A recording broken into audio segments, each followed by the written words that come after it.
திருவண்ணாமலை அண்ணாமலையார் கோயிலில் அதிகாலை 4 மணிக்கு பரணி தீபம் ஏற்றம். அண்ணாமலையாருக்கு அரோகரா என விண்ணதிர முழங்கி திரளான பக்தர்கள் வழிபாடு. அண்ணாமலையார் கோயிலின் பின்புறம் உள்ள 2668 அடி உயர மலையின் உச்சியில் இன்று மாலை ஏற்றப்படுகிறது மகாதீபம். லட்சக்கணக்கான பக்தர்கள் மகாதீபத்தை காண குவிந்து வருவதால் திருவண்ணாமலை நகரமே கோலாகலம்.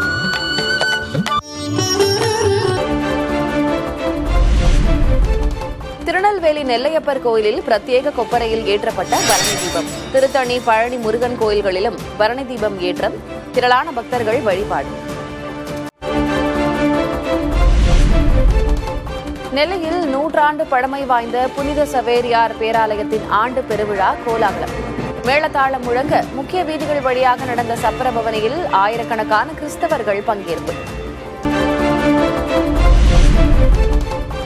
சென்னைக்கு அருகே நிலவி வந்த காற்றழுத்த தாழ்வு மண்டலம் கரையை கடந்தது. மாமல்லபுரம் அருகே இன்று அதிகாலை கரையை கடந்ததாக சுயாதீன வானிலை ஆய்வாளர் ஹேமச்சந்தர் தகவல்.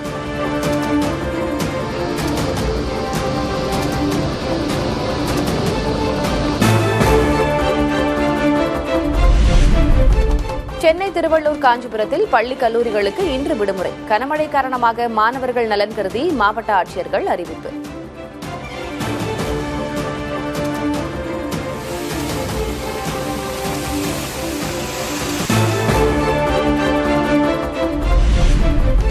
கடலூர், விழுப்புரம், கள்ளக்குறிச்சி, செங்கல்பட்டு ஆகிய மாவட்டங்களில் பள்ளிகளுக்கு மட்டும் இன்று விடுமுறை. மழை பெய்து வருவதால் முன்னெச்சரிக்கை நடவடிக்கை.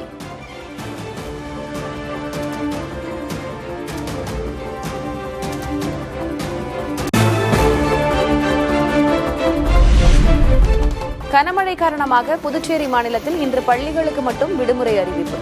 காரைக்காலில் கொட்டிய கனமழையால் சாலைகளில் தண்ணீர் தேங்கி வாகன ஓட்டிகள் பாதிப்பு.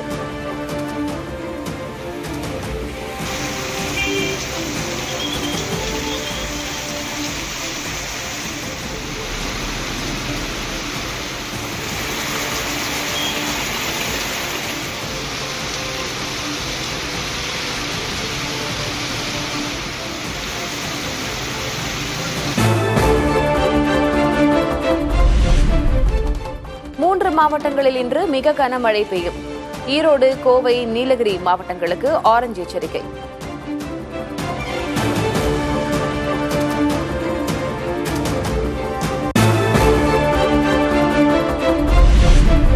சென்னை ஓட்டேரியில் தொடர் கனமழையால் பழமையான கட்டடத்தின் சுற்றுச்சுவர் இடிந்து விழுந்து விபத்து. அருகே பிரியாணி கடையில் வியாபாரத்தில் ஈடுபட்டிருந்த 3 பேர் படுகாயம்.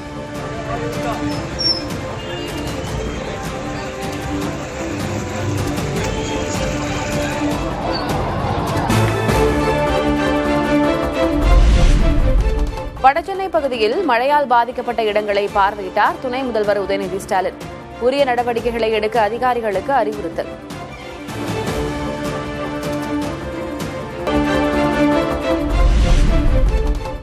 டிசம்பர் 9 மற்றும் 10 தேதிகளில் நாடாளுமன்றத்தில் எஸ்ஐஆர் குறித்து விவாதம்.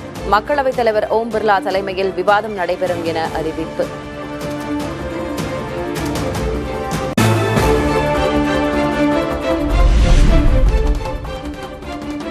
மக்கள் பிரச்சினைகள் குறித்து நாடாளுமன்றத்தில் விவாதிக்க அரசு தயங்குவதாக ராகுல் காந்தி குற்றச்சாட்டு.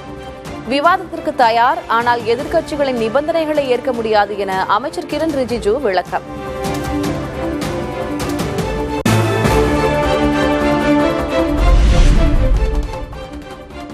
நான்காவது காசி தமிழ்ச் சங்கமத்தை தொடக்கி வைத்தார் உத்தரப்பிரதேச முதல்வர் யோகி ஆதித்யநாத். மத்திய அமைச்சர்கள் தர்மேந்திர பிரதான், எல் முருகன், ஆளுநர் RN ரவி உள்ளிட்டோர் பங்கேற்பு.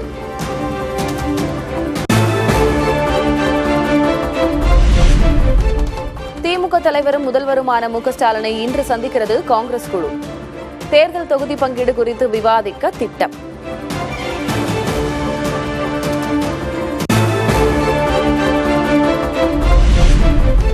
டிடிவி தினகரனின் அமமுகவிலிருந்து விலகிய திருவாரூர் மாவட்ட நிர்வாகிகள் சேலம் இல்லத்தில் எடப்பாடி பழனிசாமியை சந்தித்து அதிமுகவில் இணைந்தனர்.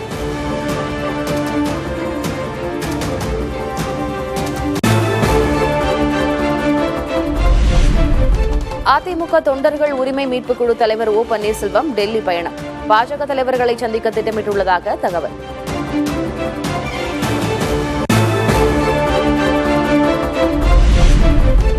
பாஜகவினர் தன்னிடம் நட்பு ரீதியாக பேசுகிறார்கள், கூட்டணிக்கு வருமாறு அழைக்கவில்லை என அமமுக பொதுச்செயலர் டிடிவி தினகரன் பேட்டி. கூட்டணியை விட்டு வெளியேறியவரை மீண்டும் எப்படி அழைக்க முடியும் என பாஜக மாநில தலைவர் நயினார் நாகேந்திரன் கேள்வி.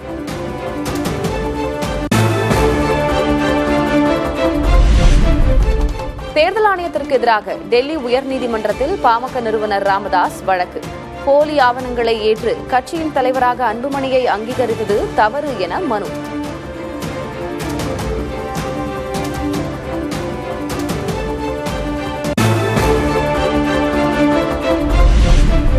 புதுச்சேரியில் தாவேக தலைவர் விஜய் சாலை வலத்துக்கு அனுமதி மறுப்பு.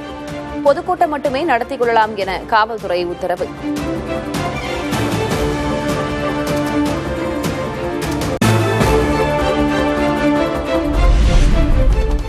ஐரோப்பிய நாடுகள் போர் புரிய விரும்பினால் ரஷ்யா எப்போதும் தயாராக இருக்கும் என அதிபர் புதின் எச்சரிக்கை.